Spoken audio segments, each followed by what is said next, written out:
Welcome to Mr. Office Excel Daily 1-Minute Tips. Today's tip: using the Transpose tool. When you need to change the orientation of your data, it's not efficient to manually adjust everything.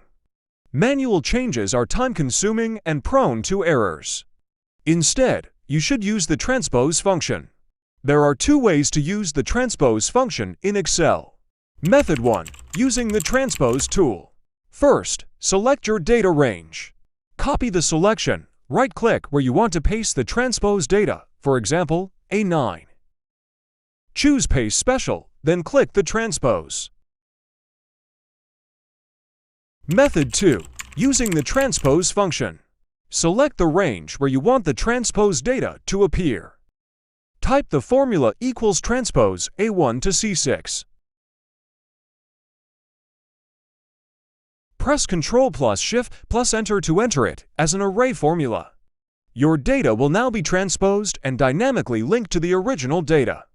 Any changes in the original data will automatically update in the transpose data. If you found this tip useful, don't forget to like, share, and subscribe for more daily Excel tips. See you tomorrow with another tip.